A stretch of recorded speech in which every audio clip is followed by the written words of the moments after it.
नमस्कार, मैं ज्योतिष शास्त्री रमेश चौबे आज आपके समक्ष पुनः एक जन्म कुंडली का अध्ययन करने के लिए उपस्थित हुआ हूँ।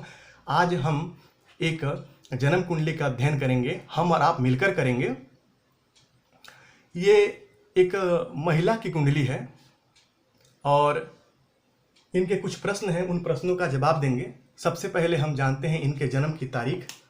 इनकी जन्म की तारीख 21 जनवरी 1989। जन्म स्थान माफ़ कीजिएगा, जन्म समय 12:15 AM। जन्म स्थान हिसार, हरियाणा। शुक्ल पक्ष के चतुर्दशी तिथि को उन्होंने जन्म लिया, शुक्रवार के दिन, पुनर्वसु नक्षत्र के द्वितीय चरण में। वर्ण इनका शूद्र है, योनि इनकी बिलाव है, गण इनका देव है, वश्य, मानव, नाड़ी आदि, लग्न कन्या, राशि मिथुन और नक्षत्र के स्वामी बनते हैं देवगुरु बृहस्पति। अब आइए सबसे पहले हम जानते हैं कन्या लग्न के बारे में। कन्या लग्न कैसा? कन्या लग्न जो है वो मैनेजमेंट का लग्न है। ऐसे जातक किसी चीज़ को मैनेज कैसे करना है वो कन्या लग्न के जातक से आप सीख सकते हैं। और जैसा कि मैंने बताया कि कन्या लग्न हो और कन्या की ही कुंडली हो, जैसे कि एक स्त्री की कुंडली मैंने आपको पहले ही बताया, एक महिला की कुंडली है, और कन्या लग्न हो और स्त्री की कुंडली हो तो फिर पूछना ही नहीं है, ये अत्यंत श्रेष्ठ माना गया है। इस जो कन्या लग्न के जो जातक होते हैं वो थोड़े शर्मीले प्रवृत्ति के होते हैं। इनका कद अधिक लंबा नहीं होता है, न छोटा होता है, मध्यम कदकाठी के होते हैं ऐसे व्यक्ति। और देखा जाए तो इस जातक के जो स्वभाव होते हैं थोड़े शर्मीले प्रवृत्ति के होते हैं। चातुर्य, निसंदेह अत्यंत चतुर प्रवृत्ति के ऐसे व्यक्ति होते हैं। भावुक होते हैं, भावना प्रधान होते हैं और जल्दबाज होते हैं, क्योंकि बुध एक बालक ग्रह है और बुध में हड़बड़ाहट और छटपटाहट बहुत ज़्यादा होती है। तो ऐसे व्यक्ति जो है वो भावना प्रधान होते हैं और कभी कभी अपने भावनाओं को नियंत्रण भी नहीं कर पाते हैं। देखिए, चतुर होते हैं और थोड़े स्वार्थी प्रवृत्ति के भी होते हैं ऐसे व्यक्ति। अपना काम पड़े तो आपसे मित्रता कर लें और ऐसे अपना काम निकाल लेंगे कि आपको पता भी नहीं चलेगी। तो ऐसे इस लग्न के जातक ऐसे होते हैं। अब लग्न बनती है कन्या, कन्या लग्न के स्वामी बनते हैं बुध और राशि बनती है इनकी मिथुन और राशि के भी स्वामी बनते हैं बुध, अर्थात कि लग्न और राशि दोनों एक ही हुए, ये अत्यंत श्रेष्ठ है। अब आइए इनके ग्रहों की डिग्री के बारे में एक बार नजर ला लेते हैं। लग्न 29 डिग्री पे चित्रा नक्षत्र में यानी मंगल के नक्षत्र में, सूर्य 7 डिग्री पे उत्तराषाढ़ा स्वयं के नक्षत्र में, चंद्रमा 23 डिग्री पे पुनर्वसु गुरु के नक्षत्र में, मंगल 7 डिग्री पे अश्वनी केतु के नक्षत्र में, बुध 16 डिग्री पे श्रवण नक्षत्र में चंद्रमा के नक्षत्र में। कैसे? तो वक्री होके अस्त होके बैठे हैं। गुरु 2 डिग्री पे कृतिका नक्षत्र में यानी कि सूर्य के नक्षत्र में, शुक्र 18 डिग्री पे पूर्वाषाढ़ा यानी कि स्वयं के नक्षत्र में, शनिदेव 14 डिग्री में पूर्वाषाढ़ा यानी कि शुक्र नक्षत्र में, राहु देव 13 डिग्री पे शतभिषा स्वयं के नक्षत्र में और केतु देव 13 डिग्री पे मघा यानी कि अपने नक्षत्र में। लग्न कुंडली से ये जातिका मांगलिक है। राशि बनती है इनकी मिथुन। मिथुन राशि पे वर्तमान समय में शनि की ढैया चल रही है। अब लग्न बनता है इनका कन्या। कन्या लग्न के जो स्वामी होते हैं वो आकर के कुंडली के पंचम भाव में बैठे हैं और इस कुंडली के सर्वाधिक योग कारक ग्रह बनते हैं शुक्रदेव। शुक्रदेव इस लग्न के सर्वाधिक योग कारक ग्रह हैं और वो कुंडली के चौथे भाव में स्वराशिगत अपने ही राशि में 18 डिग्री पे युवावस्था में दिग्बली होकर के शुक्र को चौथे भाव में दिग्बल प्राप्त होता है। तो शुक्र यहाँ दिग्बली होकर बैठे हुए हैं और इस कुंडली के धन भाव और भाग्य भाव के स्वामी होकर कुंडली के चौथे भाव में बैठे हैं। अब इस कुंडली के सबसे योग कारक ग्रह बनते हैं शुक्रदेव। उनकी स्थिति कुंडली में बहुत अच्छी मानी जाएगी।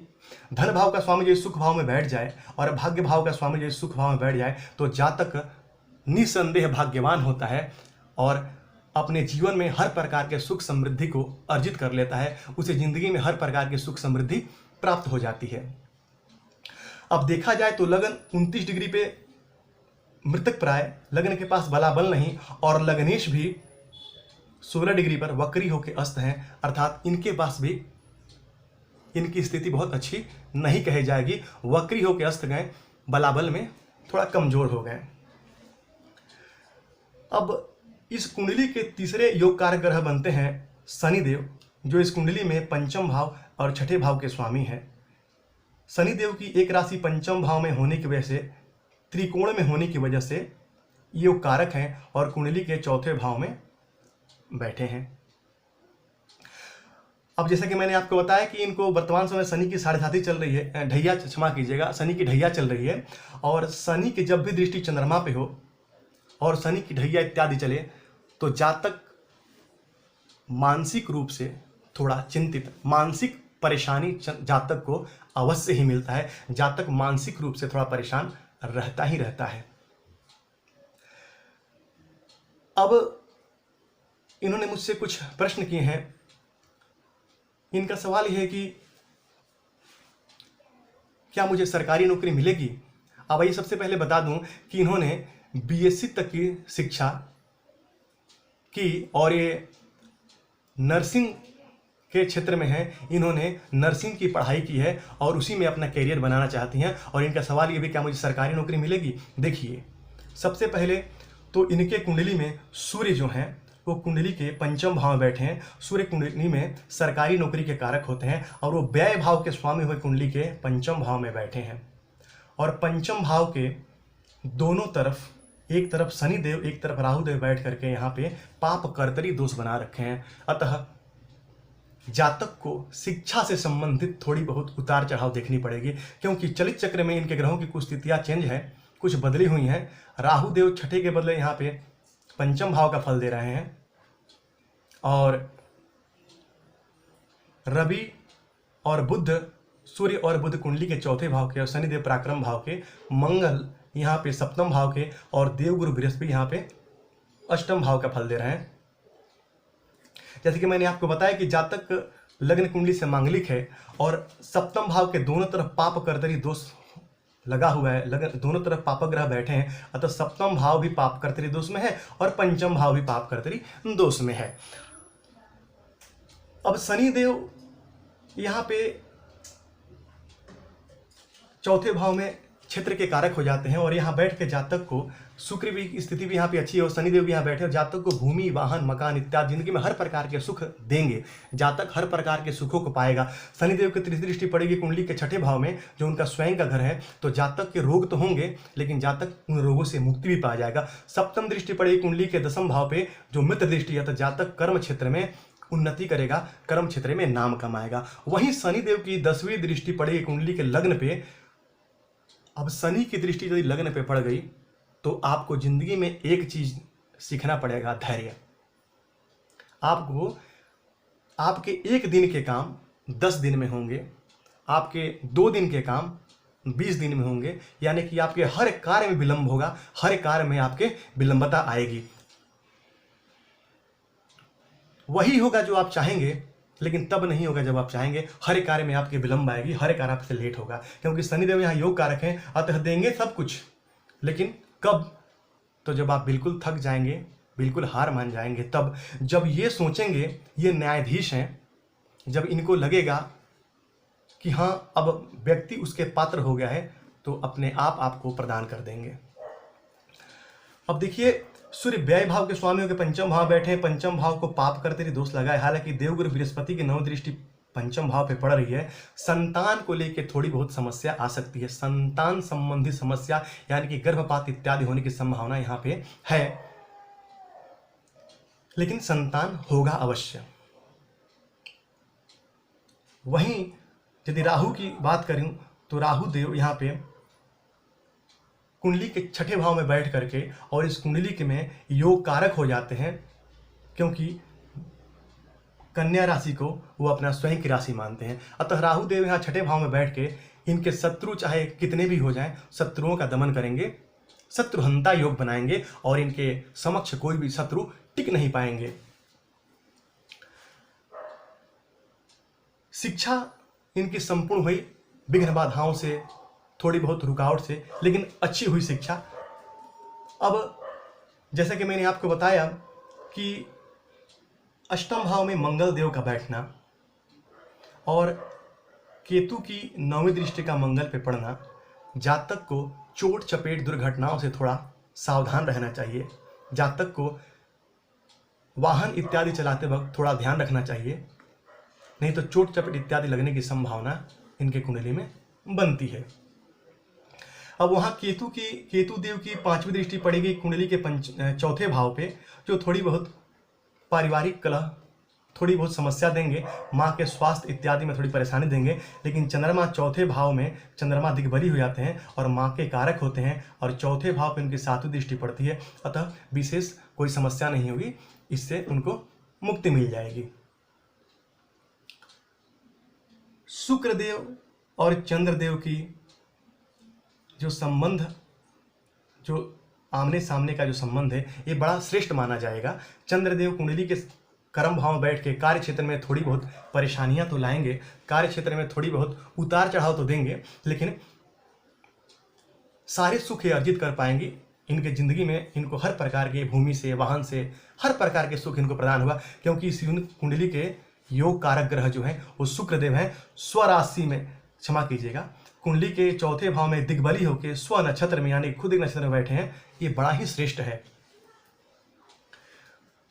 अब वहीं देखूं तो इस कुंडली में यदि, तो इनके नवांश कुंडली में शुक्रदेव लग्न में ही बैठे हुए हैं और ये वर्गोत्तमी नवमांश है। यदि वर्गोत्तमी नवमांश हो तो जातक जिंदगी में वो हर चीज प्राप्त करता है जो जातक अपने मन में सोचा है। अतः जब नवांश कुंडली वर्गोत्तमी हो जाए, जब नवांश कुंडली वर्गोत्तमी हो जाए तो पूछने की कोई इसमें आवश्यकता ही नहीं है, इसमें चिंता करने की कोई विषय ही नहीं है। अब लग्न में शुक्रदेव बैठ के यहाँ नीच के हो गए, लेकिन जब भी देवगुरु बृहस्पति या दैत्य गुरु शुक्लाचार्य, दोनों ही आचार्य हैं, दोनों ही यदि केंद्र में योग कारक होकर के या त्रिकोण में नीच होकर बैठे, तब भी अपना संपूर्ण प्रभाव जातक को प्रदान करते हैं। अतः इसमें चिंता करने वाली कोई बात नहीं है।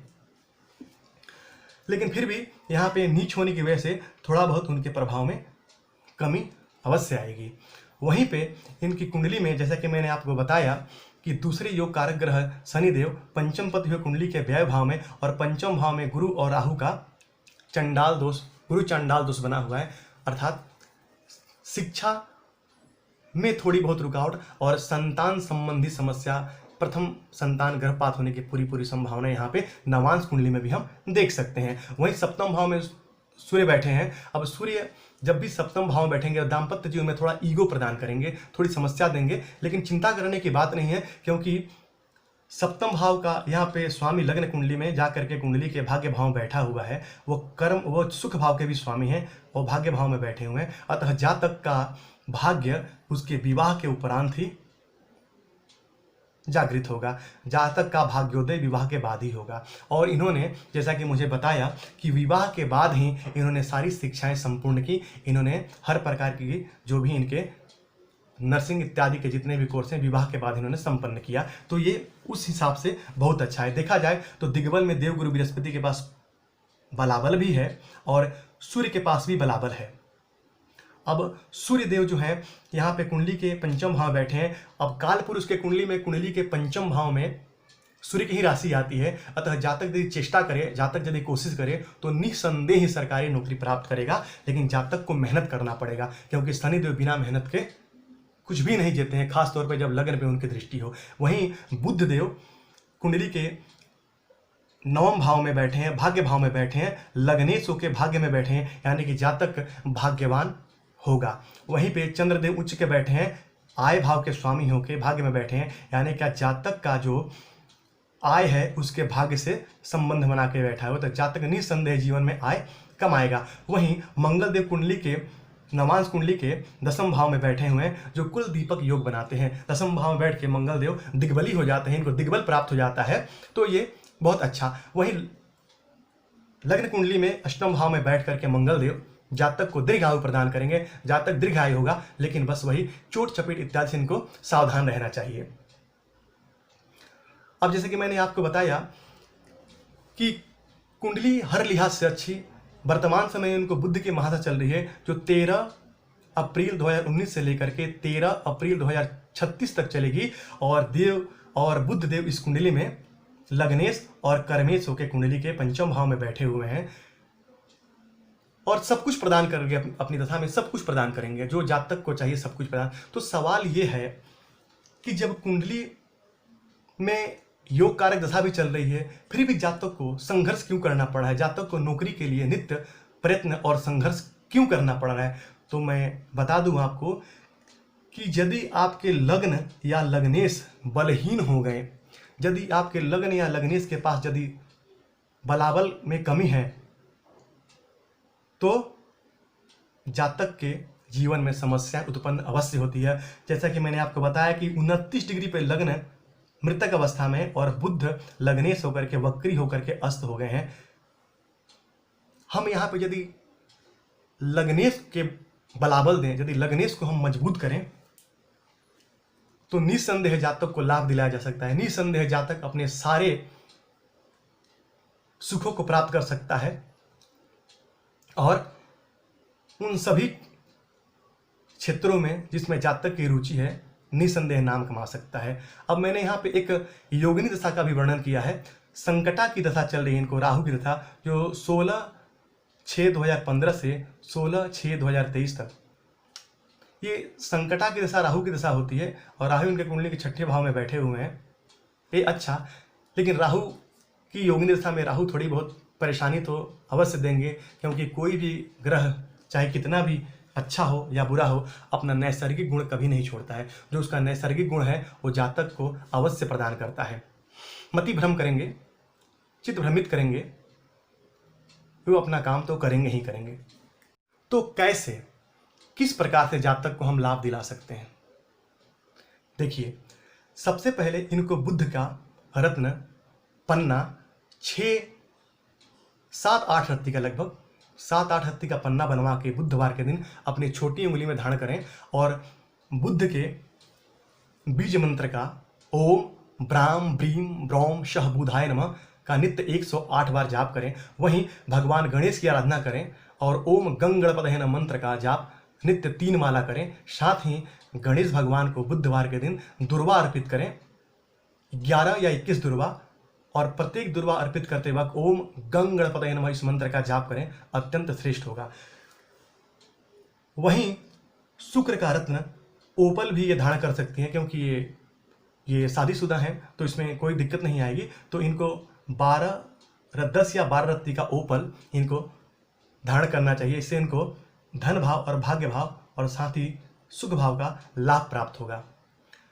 सूर्य भगवान को प्रातःकाल, नित्य प्रातःकाल जल प्रदान करें, अर्घ्य प्रदान करें और लग्न को मजबूत करने के लिए हनुमान चालीसा का पाठ करें, हनुमान जी की आराधना करें। 3 बार हनुमान चालीसा का नित्य पाठ करें, इससे आपको लाभ होगा। साथ ही मंगल के बीज मंत्र ओम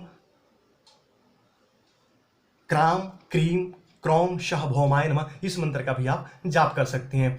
शनि की ढैया चल रही है, अतः हनुमान जी के शरण में चले जाइए, हनुमान जी की आराधना कीजिए। हो सके तो शनिवार के दिन पीपल के पेड़ के नीचे सरसों के तेल का दीपक जलाइए और संध्या काल में ओम प्राम प्रीम प्रौम शह शनय नमः इस मंत्र का 108 बार जाप कीजिए। यहाँ पे आप या तो माँ दुर्गा या माँ लक्ष्मी की आराधना भी कर सकती हैं, इससे आपको शुक्र का लाभ मिलेगा। और शनि की ढैया थोड़ी बहुत आपको मानसिक परेशानी देगी, लेकिन घबराने की कोई बात नहीं। इन छोटे छोटे उपायों करके आप इन सबसे मुक्ति पा सकती हैं, आप इन सबसे निजात पा सकती हैं। तो इन छोटे छोटे उपायों को करें और निस्संदेह प्रयत्न करें, सरकारी नौकरी की तरफ आपको मिलने की पूरी संभावना है। मेहनत आपको करनी पड़ेगी। तो उम्मीद है कि आपको आज का कुंडली विश्लेषण पसंद आया होगा।